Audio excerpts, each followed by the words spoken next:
नमस्कार, जोहार। मेरा नाम है अवंतिका और आप देख रहे the fourth pillar news.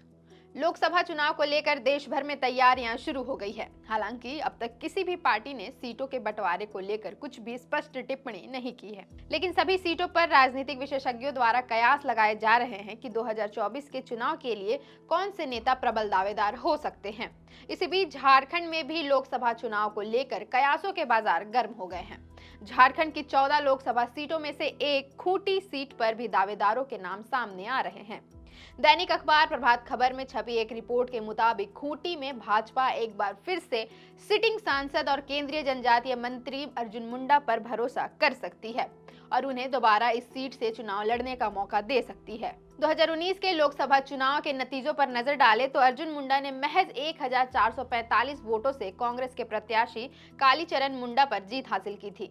Arjun Munda को कुल 3,82,638, वहीं कांग्रेस प्रत्याशी कालीचरण मुंडा को कुल 3,81,193 वोट हासिल हुए थे।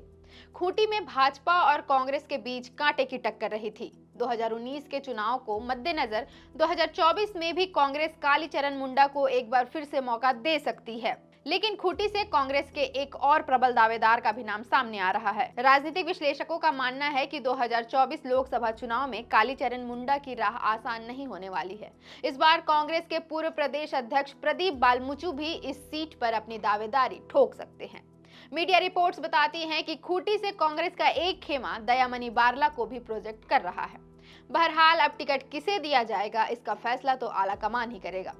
खूंटी में न केवल भाजपा और कांग्रेस की टक्कर होगी, बल्कि खूंटी में अबुआ झारखंड पार्टी और झारखंड पार्टी की भी हिस्सेदारी होने वाली है।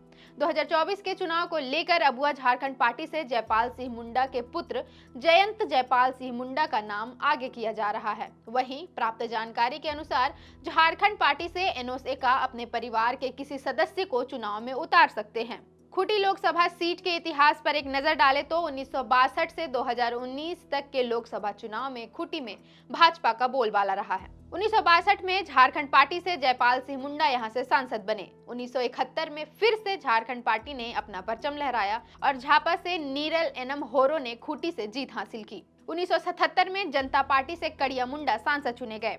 1980 में एक बार फिर से झापा के नीरल एनम होरो को खूंटी की जनता ने सांसद बनने का मौका दिया। 1984 में खूंटी से कांग्रेस का खाता खुला और कांग्रेस के सिमोन तिग्गा ने अपना परचम लहराया। वहीं 1989 से खूंटी लोकसभा से भारतीय जनता पार्टी का दौर शुरू हुआ और 1989, 1991, 1996, 1998 और 1999 में लगातार भाजपा से कड़िया मुंडा खूंटी से सांसद बने। साल 2004 में कांग्रेस ने दूसरी बार खूंटी से जीत हासिल की और कांग्रेस से सुशीला केरकेट्टा यहां से सांसद चुनी गई। लेकिन 2009 के चुनाव में खूंटी में एक बार फिर भाजपा की वापसी हुई और कड़िया मुंडा लगातार 2 टर्म 2009 और 2014 में सांसद चुने गए। वही 2019 में खूंटी में भाजपा ने जीत की हैट्रिक लगाई और अर्जुन मुंडा ने खूंटी से जीत हासिल की। विधानसभा क्षेत्रों की बात करें तो खूंटी लोकसभा के अंतर्गत 6 विधानसभा की सीटें खरसावां, तमाड़, तुरपा, खूंटी, सिमडेगा, कोलेबिरा आती हैं। इन विधानसभा सीटों में वर्तमान में 2 खरसावां और तमाड़ में झामुमो, 2 तुरपा और खूंटी में भाजपा और 2 सिमडेगा और कोलेबिरा कांग्रेस के खाते में है। लोकसभा चुनाव होने में अब महज 3 महीने का ही समय बच गया है। अब जल्द ही सीटों के बंटवारे और किस नेता को टिकट दिया जाएगा, सभी संशयों से पर्दा हट जाएगा। फिलहाल कयासों के बाजार ऐसे ही गर्म होते रहेंगे। अंतिम फैसला आला कमान का ही होगा। फिलहाल के लिए इतना ही। देखते रहें द फोर्थ पिलर न्यूज। अगर आप चाहते हैं कि हमारे वीडियोस का नोटिफिकेशन आपको बिना देरी के मिलता रहे तो आप इस चैनल को फॉलो और सब्सक्राइब जरूर कर लें। बाकी आप हमारे काम को लेकर कोई सुझाव हमें देना चाहते हो तो कमेंट बॉक्स में आप सादर आमंत्रित हैं। इसके अलावा हमारे वीडियोस आपको अलग अलग ठिकानों जैसे फेसबुक, इंस्टाग्राम, ट्विटर पर भी देखने को मिलेंगे, जिसके लिंक डिस्क्रिप्शन में डाल दिए गए हैं। शुक्रिया।